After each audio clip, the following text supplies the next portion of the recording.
Anything new? New is such an old word. I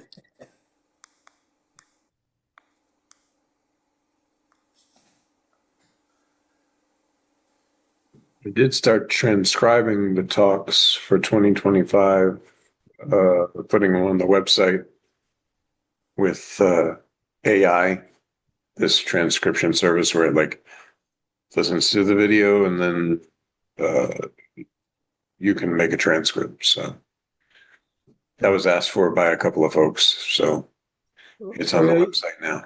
anybody can do that. You can like play a video and it'll trans make a transcript for you. Yeah, it is. Let's see, what is it called? It is called turboscribe.ai/dashboard. It's totally free.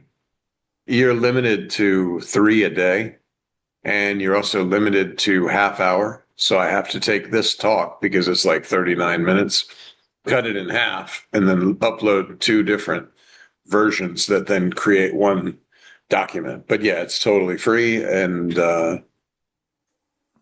so I started doing that because several people had asked, why we didn't have that available. It's not, there's going to eventually be at the end of the year, it'll have everything and it'll be in one sheet and PDF that can be downloaded. But for right now, you can just go to the website and read it. That'll also help with translations because there's one person who speaks mostly German who they asked through an intermediary, is there any way to translate the talks? And I think actually this AI service would translate what we're saying into a different language. I don't know how accurate it is, but it can do that too.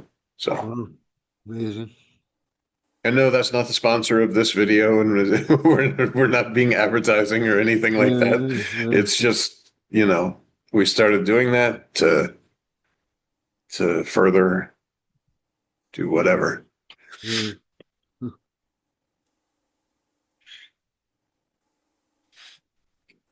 So I wonder how long that's been available. Yeah, I don't know. I started researching it because somebody had asked me, "Hey, why don't you do transcripts and put them together in a PDF or whatever?"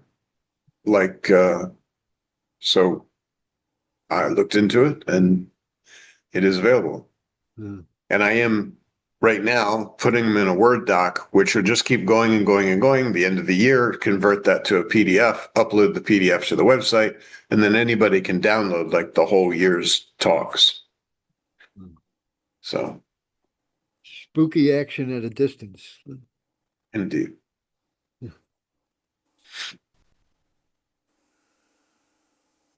And it's not edited, by the way. So, like, even our little casual chit chat, like what we're chit chatting right now, will be in that. So it's not like some great spiritual manifesto or whatever. It's just the transcript of everything that we're doing here. Yeah. Okay, I better not be inane. It doesn't have your name. My name is the only one that's there. It'll just say question on each, even if you're not asking a question, just to keep it so that it's not privacy wise. There might be somebody who attends, like we've had a few people who come in just for like 1 or 2 sessions and then we don't see them for a while. So I don't want their name to be out there like permanently associated because they might not like that. Well, I know I said I better not be inane. Not I know probably heard me say name, but inane, you know the term, which I often am inane.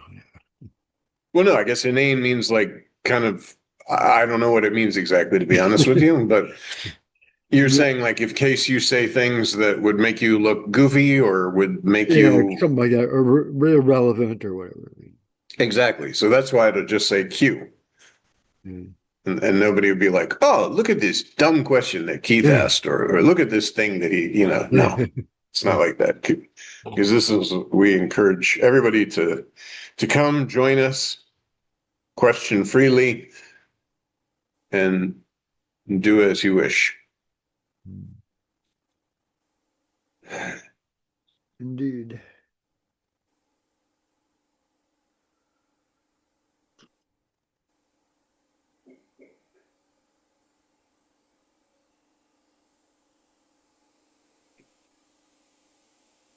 I was kind of thinking about how funny it is, but then again, also not funny necessarily. That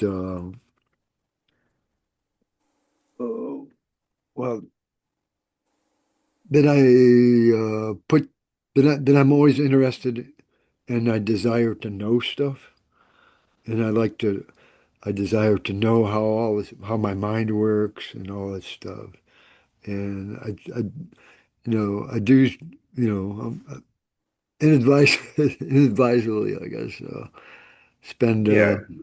Once you too, know yourself in a real sense, that won't be a thing. Like you'll have no desire. It's just like in a dream.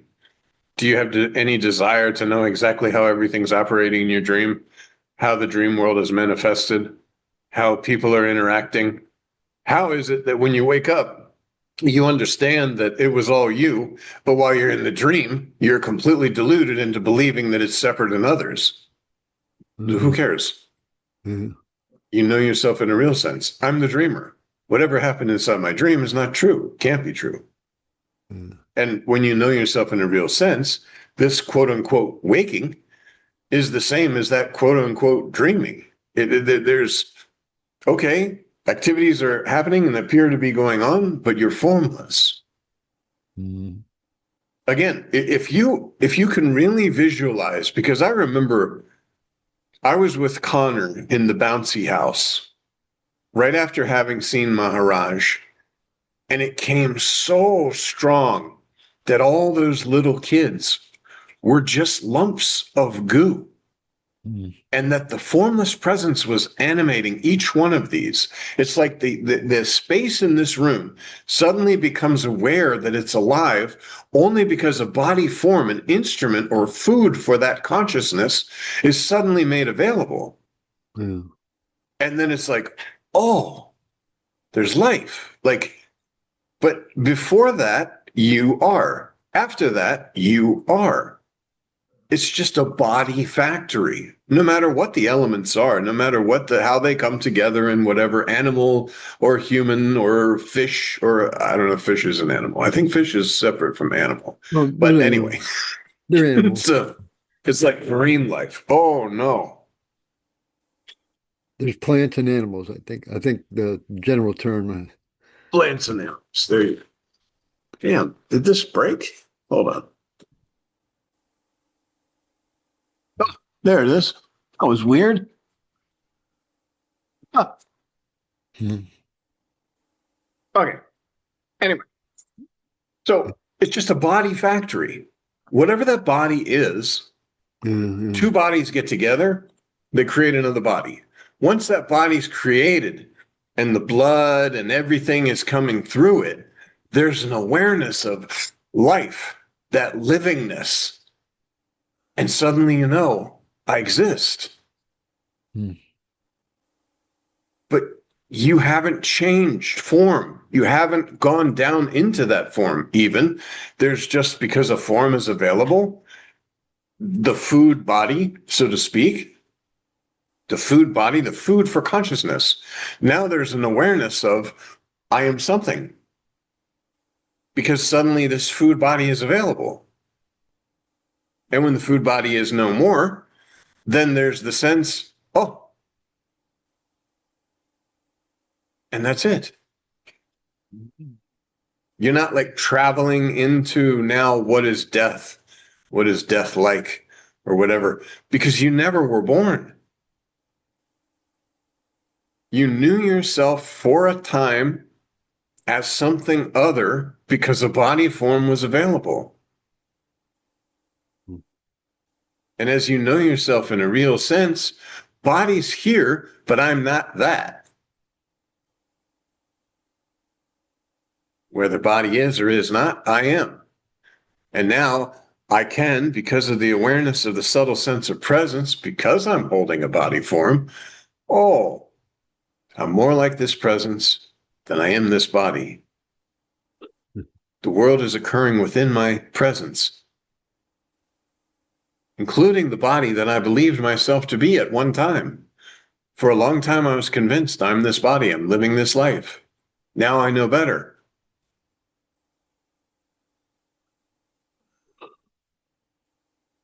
And that's being aware like that is what makes you able to see the bodies as just goo. And I had like a little flash of what I could say is a similar experience to that, I don't know, maybe a week ago or something. It just seemed like I could see all bodies were just, just bodies, and Yeah, I was observing that, and I was not that.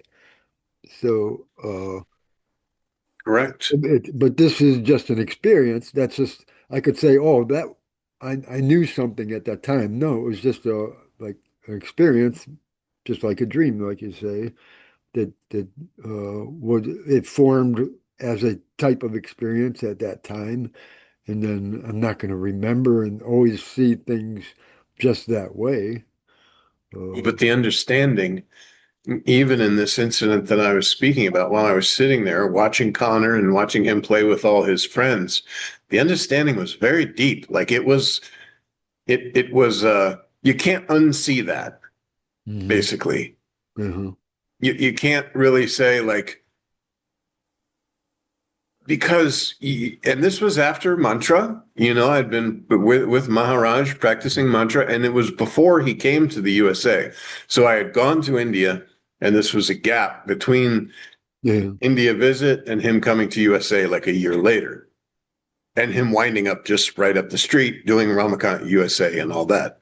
But it was just you just knew, there's just It's it's true. self-evident, and it's not even, I wouldn't even say an experience, because it's just like Uh, an understanding dawns uh, within your own self that I'm not body,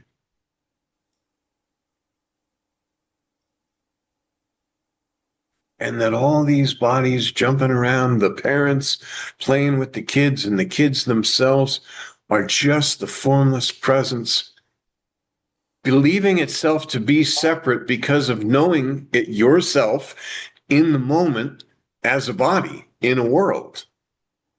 and we've gotten used to thinking of it that way. Well, the delusion of separation comes about because the parents believe themselves to be bodies in a world, even though it's the formless presence, telling the little person that you are a little body in a world, and then the sense of doership, because you do good things, you do wrong things, you get punished, you get rewards, all this sort of thing. It's impressing and pressing and pressing. Nobody sits there and tells you, oh, you know what? You're not this body. You know yourself now because of this body. And as long as this body form is available, you'll continue to know yourself. But please don't delude yourself in believing you're a body or that you were born. You've just suddenly made the realization that you exist. And you equate that existence to this little body that you believe yourself, that I exist as this. Because prior to that, formlessness doesn't know I exist. It's formless. And even the word formless comes along with the body when we're trying to sit there and explain it using concepts that the mind can sort of latch onto. Oh, formless. What does that mean? It's like space or sky. But it's not even that, because space and sky are within you.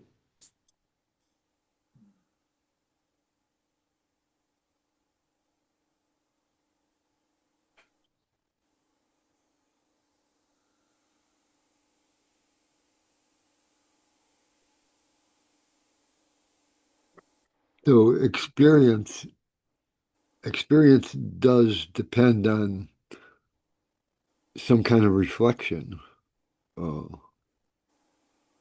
Experience, you have an experiencer, and you have a subject object kind of, uh, I'm doing something, I'm experiencing something. But again, the deeper understanding, because you can experience in your dream. We talked about before, in your dream, you can jump off a building and experience flying.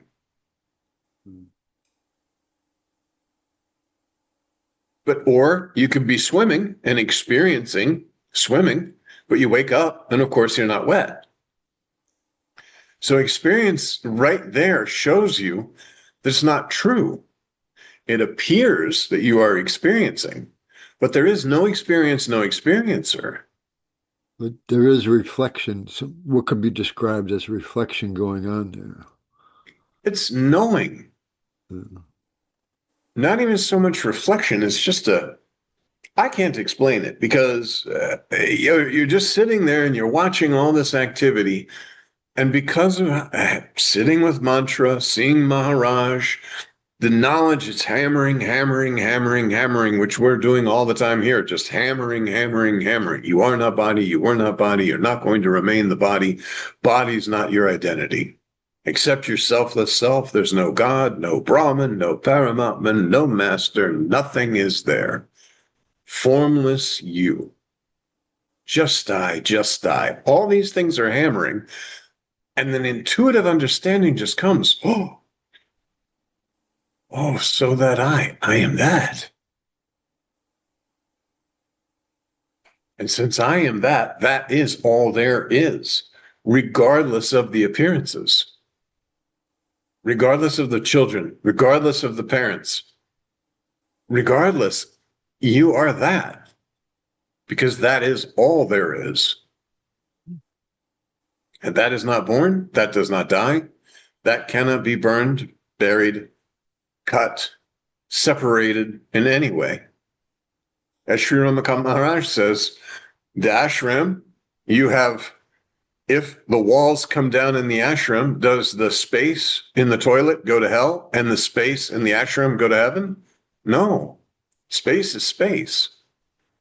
The concept is that this is the ashram, this is the toilet, this is the living area, all separated. But this is not true. Space is not separated.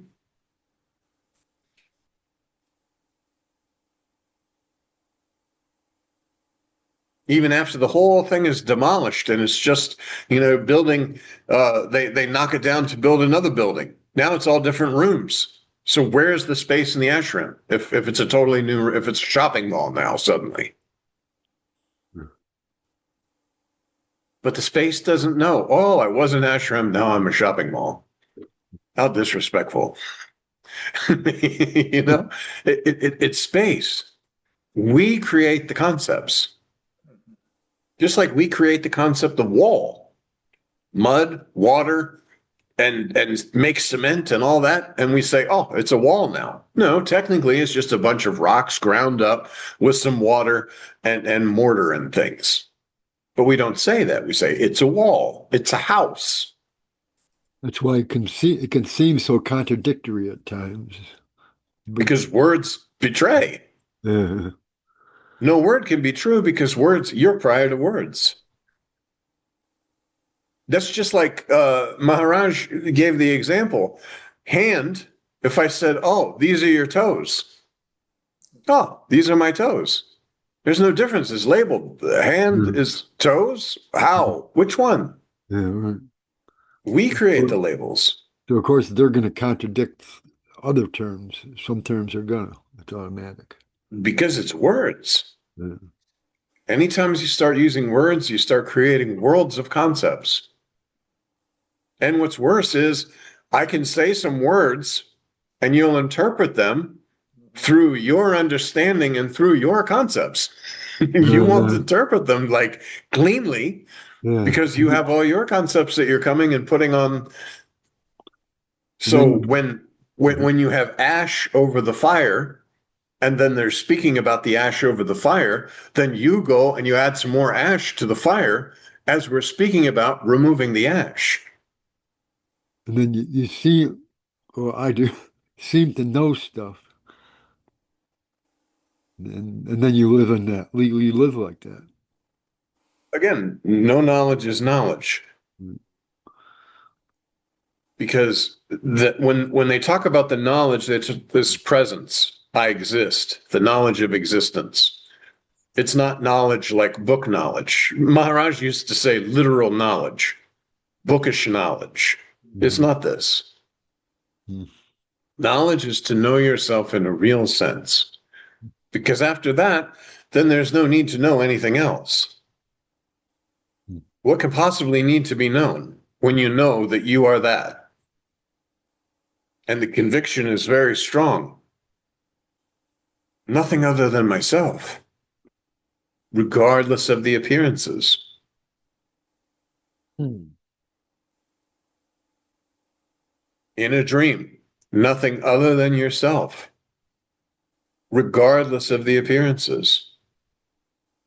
If you dream tonight, again, we always talk about a park setting. We have people and the dogs running around and the sky, and it's a very lovely day, and people are picnicking. There's the appearance of separation, the appearance of things happening, people having experiences, quote, living lives. When you wake up, you know it was not true. It could not have been true.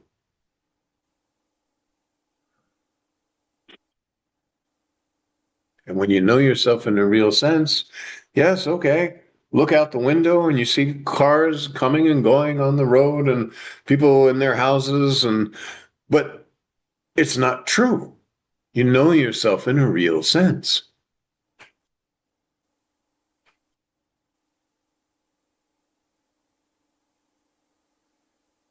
Now you play your part very well. Whatever needs doing in the moment, okay, do your job, do your duties, take care of your responsibilities. You want to go to the movies, go to the movies. Read a book, read a book. Go outside, have a picnic, whatever. Doesn't matter. Just like in a dream, it doesn't matter. Because you know yourself in a real sense.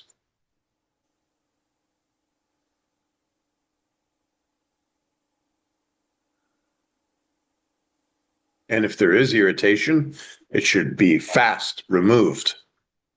Because there's no like, oh, I will get revenge on this person. It's just, oh, coming, another thing happening, another scene change. You go out, especially when you go out to like stores or you go to the grocery store, maybe there's a long line, people are rude, people are butting in front, whatever. But it's just like, that's a scene. Scene is coming, scene is going.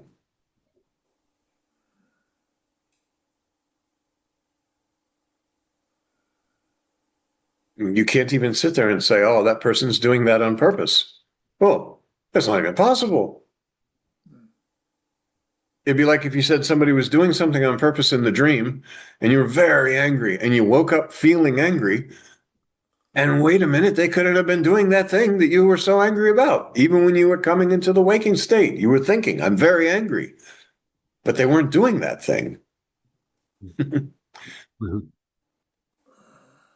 don't want to live in an illusory prison of illusory problems with illusory people. Put yourself in a little box and be like, oh, I'm angry with these people. They're so bad people. And then pride gets involved because you think you know that they did something, and that you think If you have identification, if you have a local identification, then you're going to want to protect that. That goes back to Sri Ramakant Maharaj talking about the ants. Pour some water and those ants run because they have a local identification and they want to protect the body.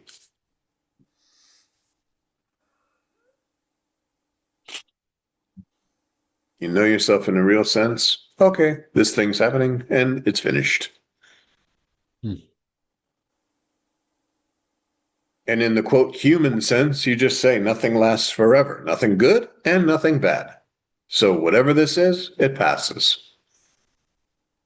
And because you don't have a hat, a hook to hang your hat, there's no like, oh, this is such a terrible thing, and drag in days and days and days. Is it happening? A scene has changed, a new scene.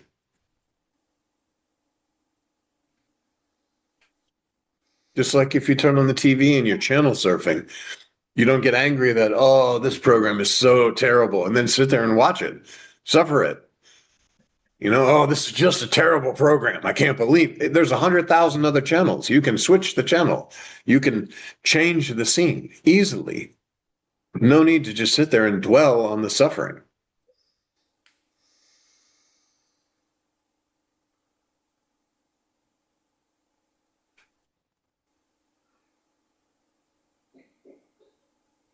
Because if there's suffering, you've created a sufferer, a local identification. And the mind is happily able to produce thoughts of a suffering machine. And with a local identification and a thought stream of a sufferer, oof, you And we can love, manifest illusory suffering that feels quite real as the dream until you wake up. and we love to justify our suffering. Well, there should be no suffering because maybe you have a bad experience, good experience, bad experience, they come and go. Hmm. Yeah, at least I do that. I think I know that I have a problem, and I just forget that I'm just creating that, and I'm causing myself to suffer because I'm creating this problem out of whatever. Well, remember, your imagination is so wonderful that you can create this entire waking world and make it appear true. Just like you can create an entire dream world and make it appear true. So if you have that kind of power in creating, the consciousness is able to manifest in just about any way it likes and take any form it likes, then that is a powerful thing that you do not wish to suffer and create this world that you're living in. You'll feel it. Like in the past, I'm sure, if you're very, very depressed, you get into that depression and then all the thoughts come in and you're manufacturing this depressive state. You don't realize you're doing it. And now you know. Now, even if you catch yourself starting to get a little angry or starting to get a little depressed or a little this or a little that, this number one, depression should always be equated right away to body-based issue, body-based problems. This is a five elemental body. Just as we have storms, just as we have wind, as we have snow, those are the elements. When the elements are disturbed, and this is a five elemental body, then there will be a disturbance. You might feel sick. You might feel tired. That's the body. And because you're holding the body, even though you're formless, it's registering there's tiredness in this body. But if you know yourself in a real sense, okay, if there's tiredness in this body, sleep. Mm. If there's hunger in this body, eat. Drink if you're thirsty. But it's just a scene.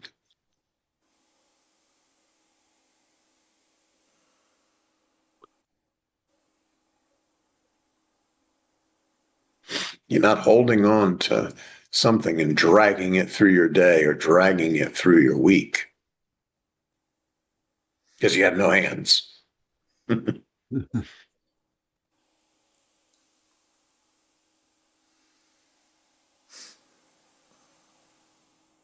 I don't suppose this probably hasn't happened to you, but and I don't think it has anything to do with my study of this topic. But for the past month or two, or maybe 2 months at least, I fall asleep and I wake up after like 2 hours, and I, I don't know what's causing. Anyway, I'm losing a lot of sleep. I'm getting insomnia. And it probably has nothing to do with like an energetic thing due to the teachings or anything like that, I don't suppose. Any ideas there? I mean, I It don't know. could be my It's a age. five elemental body. It's I'm seven, disturbance in the five elements. I'm 72 years old. It could have to do with age. I You looked at. could, yeah, Um, definitely. I mean, I'm I just, wake up a couple of times in the night to use the restroom. yeah, I don't do So, that really, but because I don't drink water later in the day, so that doesn't happen. I avoid that.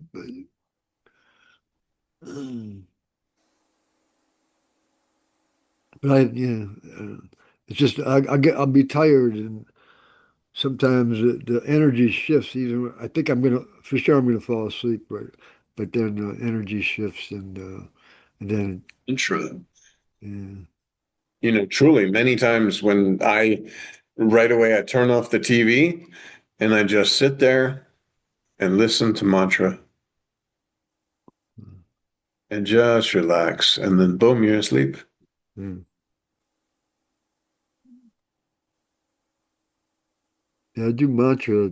That sometimes that does help to fall asleep, but especially if I count each mantra, the counting also kind of helps sleep. I mean, if that's, I don't know. I'll sit there because I sleep in a recliner. It's the best way for me to sleep. I'm sitting there, watch TV, turn off the TV, put the recliner, start listening, breathing in, breathing out, breathing in, breathing out. And then that's it. It's just, you're gone. That's it.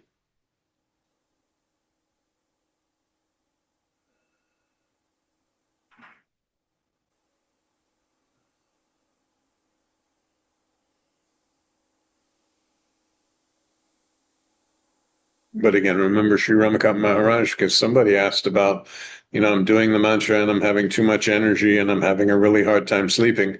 And he said, there's no sleeping, there's no waking. So don't make a problem about it or have your mind sit there and try to figure it out. No sleeping, no waking. Okay. Sometimes there's a little bit of trouble sleeping, sometimes not trouble sleeping. Nothing to worry. Just like if you do mantra, you begin the mantra and suddenly you're very angry all the time. Those are those tenants leaving the building, as Sri Ramakant Maharaj says. You have the experience I had in India with the gold, where I was I wanted that gold. And it was weird. It was like this burst of like, I must have, this is such a good deal. I want this. I want this. And I went back and I talked to Maharaj about it. And the coolest thing was because I spoke with Maharaj about it, I continued my mantra just as I did, not worrying about, oh, these are disturbing feelings. When we went back with another devotee, there was nothing. I looked at the gold, whatever, and showed him, here's the store because Tata had sent us there, and nothing. There was nothing. And that was really very beautiful. Same with the food. There were a couple of times where suddenly I just started to get very, very angry. And I told Maharaj, I was like, and I don't like the food, and there's geckos in my room, and this and that. And he's like, oh, would you like to move rooms? Like, there was nothing pushing back. It wasn't like two people. And it was just, okay, this is happening because mantra. These things are coming up and discard. Alex actually talked in a video very nicely about he felt like it was a corked bottle, that you shake it and it's like boiling, boiling, boiling. And Maharaj was just like, no worry, don't worry about this. Continue with mantra. The tenants are leaving the building. They're going to abuse you on the way out. You just concentrate mantra because mantra helps you see the reality instead of all this conceptual noise that can take you and put you on a different place. Just mantra. Remain with your selfless self. Be normal, be simple, be humble, be always with you. I actually have that saying with Maharaj's face at my work. And throughout the day, anything's going on out there, it's like, oh, be normal, be simple, be humble, be always with you.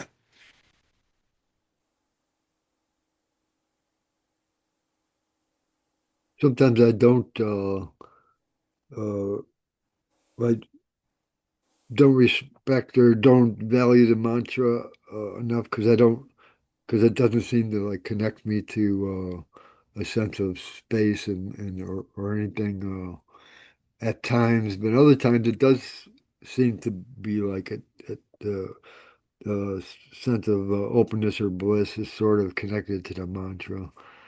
And Mantra for me, I took it as God Himself. I asked for freedom, and God Himself says, to be free, this mantra. That is my only thing. To be free. You want freedom? Great. Here's this mantra, and it's given to you by God Himself. That is the most important thing. They tell a story about we've told before about the people who look for the silver and this and that and the gold, all this, because you have to value it so high. uh, When the guru gives you a little stone and says, this is the most valuable thing, go find the value.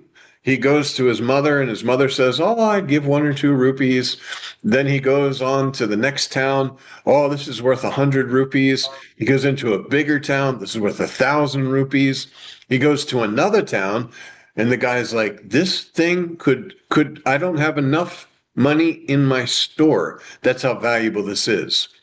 So you have to understand that the perception of the value that this is invaluable.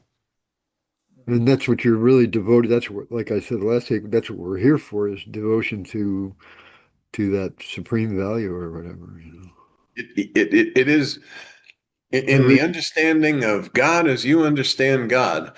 He has said in human form, this mantra will eliminate the illusory world and you will live completely free. This mantra will remove the concept of birth and death, will remove the concept of suffering, will allow you to experience, so to speak, heaven on earth. And you say, well, I give it like, how long do I have to do it for? Like, is it like 2 hours in the day? Or like, I can't really spare that. Like, what? Okay, keep living your illusory life, playing spirituality, keeping the egoistic spirituality of I've learned so much. I can quote Sri Ramana Maharshi. I can quote Sri Nisargadatta Maharaj. I read this, I read that. Or worse, I've traveled around Arunachala 55 times and I even wore a little loincloth just like Sri Ramana Maharshi. No. Eliminate all concepts slowly, silently, and permanently. Sri Siddhar Meshra Maharaj called it the master key.